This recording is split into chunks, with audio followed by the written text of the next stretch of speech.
Hello guys, അപ്പോൾ നമ്മൾ ഇന്ന് ചെയ്യാൻ പോകുന്നത് ഒരു സാമ്പാറാണ്. ഈസി സാമ്പാർ റെസിപ്പിയാണ്.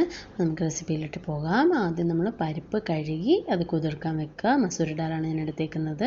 അതുപോലെ തന്നെ ഒരു സവോള, ഹാഫ് സവോള ഞാൻ എടുത്തിട്ടുള്ളൂ. ഹാഫ് സവോള, അതുപോലെ ഒരു ഉരുളക്കിഴങ്ങ്, ഒരു 6 കൊച്ചുള്ളി പൊളിച്ചത്, അത്രയാണ് നമുക്ക് വേണ്ടത്.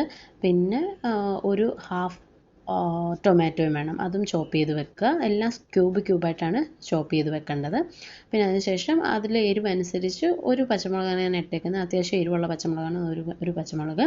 എന്നിട്ട് നമ്മൾ ഇത് എല്ലാം കഴുകി വൃത്തിയാക്കി കുക്കറിൽ വേവിക്കാൻ വെക്കുക. അതിൻ്റെ ഒപ്പം ഉപ്പിടരുത്, ജസ്റ്റ് മഞ്ഞൾപ്പൊടി മാത്രം ഇടുക. കുക്കർ അടച്ച് വെക്കുക, വേവിക്കുക. എന്നിട്ട് ആ സമയത്ത് നമ്മൾ അപ്പുറത്തൊരു കടായി വെച്ചിട്ട് അതിൽ കടുക് പൊട്ടിക്കുക. അതുപോലെ കടുക് പൊട്ടിച്ചതിന് ശേഷം ഉലുവ ഇടുക. ഉലുവയും കൂടെ ഒന്ന് മൂത്ത് വരുമ്പോൾ നമുക്ക് കൊച്ചുള്ളി അരിഞ്ഞത്, വറ്റൽമുളക് കീറിയത്, അതുപോലെ കറിവേപ്പില ഇട്ട് കടുക് വറക്കുക. അതിനൊപ്പം 1 സ്പൂൺ മല്ലിപ്പൊടി, അതുപോലെ ഒരു ഹാഫ് സ്പൂൺ ചില്ലി പൗഡർ, ഞാൻ യൂസ് ചെയ്യുന്ന കാശ്മീരി ചില്ലി പൗഡറാണ്.